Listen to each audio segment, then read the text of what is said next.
Many people who are given some degree of Christian upbringing, it must be said, are presented with a rather weak and incomplete version of the faith. So it's not surprising that many of these people subsequently embrace a slightly less tepid form of atheism once the lameness of their childhood faith is rightly called into question. And I would argue that much of the so-called debate between believers and atheists these days amounts to little more than these respective tepidnesses yelling past each other. I have no desire to add to that here. If we believers rightly complain that a number of present-day atheists critique a straw-man version of the faith, ignoring the comprehensive and nuanced intellectual life nourished within the Christian tradition, it behooves us not to make the same mistake in their direction.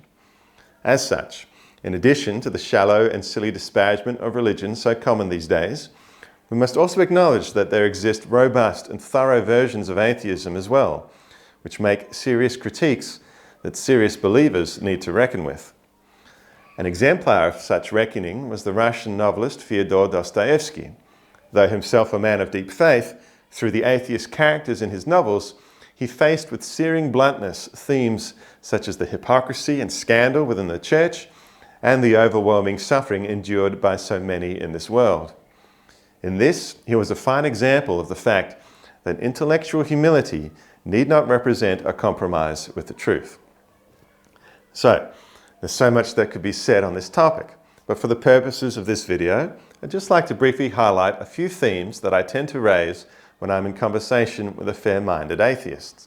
And I should note that face-to-face encounters are generally much more conducive to fair-minded conversation than the cesspool of online comment sections. First, let's dispense with some silliness. The whole notion that faith and science are incompatible. The vast scientific contributions by people of faith should be more than sufficient to debunk this idea. I myself worked at a science discovery centre for a number of years, even during my holidays from seminary, which led to a number of interesting conversations. And when my staff mates would quiz me on how I reconciled the two, I liked to bring up the Big Bang Theory. The theory, not the TV show. After all, a lot of non-believers presume that all Christians read the Genesis creation account literally, and thus that the Big Bang Theory is some kind of slam dunk against us. So when I would point out that the father of the Big Bang Theory was actually a Catholic priest, Monsignor George Lemaitre, it would often lead to some puzzled faces. In fact, there are multiple scientific fields whose founding is attributed to Catholic priests, from genetics to acoustics to cell biology to accounting. At least 35 lunar craters and multiple asteroids are named after Jesuit priests because it was Jesuit priests who discovered them. Part of the problem in all this is that the term science is increasingly used as a political sledgehammer these days, as though it was some kind of all-seeing oracle whose objectivity is complete and unrivaled. However, science is not a philosophical worldview, but a method of discovery, involving a lot of trial and error, with often inconclusive findings. It works best when detached from the political or ideological leanings of those engaged in it. But of course, it will always be fallible human beings setting the parameters and interpreting the findings. As for faith, I would argue that we all take countless things on faith every day, even the most hardened atheist. I lived in Rome for 5 years, where simply crossing the street is an act of faith. Perhaps one of the biggest things we all take on faith, and upon which science depends, is the belief in an ordered universe. The scientific method requires the possibility that experiments can be repeated, so as to evaluate the merit of a given hypothesis. And this in turn requires an ordered universe, in which the laws of physics, for example, are consistent and reliable. Yet science has no reason to presume an ordered universe. It could just as likely be random chaos. Furthermore, you can't use the scientific method to prove that there's an order in the universe, because this would be circular reasoning. So, while science can explain a lot of things, without recourse to metaphysics, it can't even begin to explain itself. And here's where some atheists, who pride themselves on their inquisitiveness, suddenly display a notable lack of curiosity. The intellectual foundations of science? Not important. All that matters is that it works. There's tremendous interest in questions of how, what, where, and when. But when it comes to the question we've all been asking since we were toddlers, why, many atheists lose all curiosity. Why is there anything as opposed to nothing, for instance? Of course, for an atheist, why is the great unanswerable question, so it's often declared out of bounds. It just is.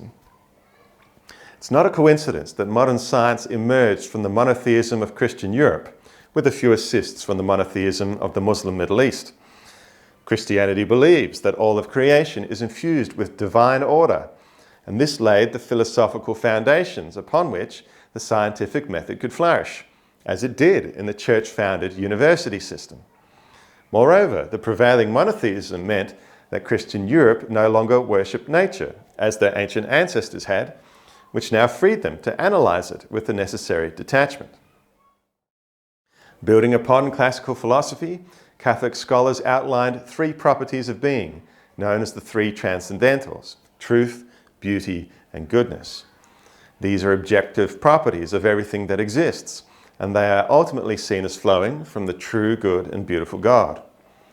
Well, the scientific method contributes to a certain kind of truth by showing that some hypotheses are more likely to be false and others are more likely to be true, but it provides no standard for determining what is good or beautiful. In other words, science offers no suggestion for what we should do with the information it provides, seemingly leaving us in an ethical and aesthetic vacuum. But of course, that's not how we live. We all have our various codes of morals or ethics, whether acknowledged or not, by which we make value judgments on things big and small. And we all think that some things are more beautiful than others, whether we have a conceptual framework for these judgments or not. And here's where culture and history fill the void left by science and logic. Many folks in the West and beyond probably attribute much of their morality to self-evident truths and inherent human traits, which a quick study shows have been neither inherent nor self-evident for most of human history. On the contrary, I would argue that much of the self-evident morality that most of us take for granted is actually the fruit of centuries of Judeo-Christian influence upon our culture. And the more that a consistently atheist worldview divorces itself from its Judeo-Christian heritage, the more it will find itself in a moral vacuum, as thinkers like Nietzsche discovered to their dismay. This is why thoughtful observers such as Pope Emeritus Benedict have suggested that amidst all the deconstruction of our time, simple beauty and goodness are far more likely to win people over than is dry argumentation. Lastly, I think there's value in tackling head-on the problem of unjust suffering, given that it's a universal human experience. The atheist answer to this problem is simple and stark. Life is cruel and random and meaningless. Again, how such a worldview is reconciled with the order necessary for science to work is a relevant question, but I've already spoken to that. We believers are challenged in turn with what's often called the problem of evil. How could a God who was meant to be all-knowing, all-powerful, and all-loving allow the existence of evil?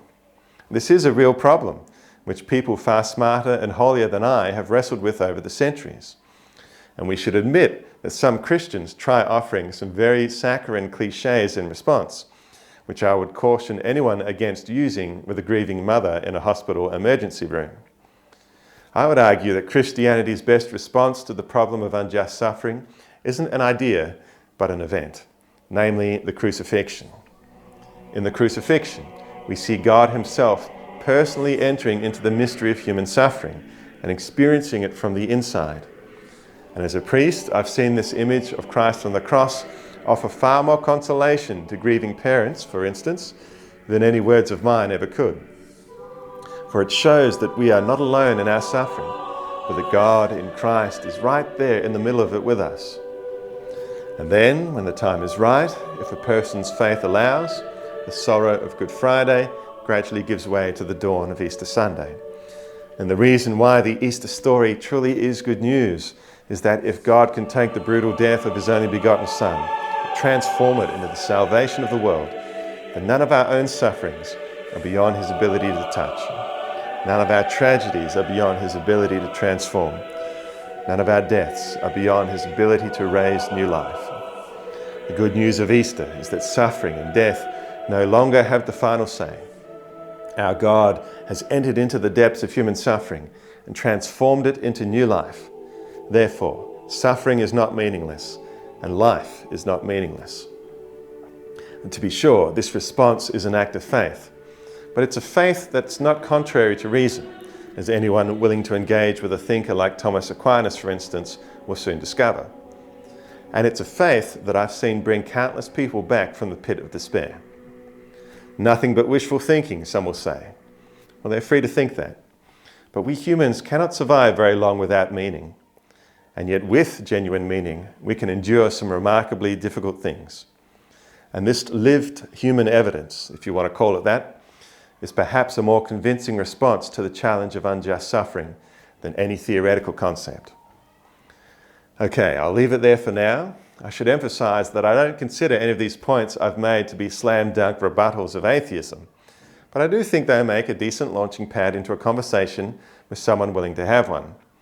And if you do engage with someone along these lines, keep in mind that acting with humility and patience communicates just as much as any clever debate point. So I always say, don't just try to win arguments, try to win hearts and minds as well. Well, thanks so much for watching, and until next time, be a saint.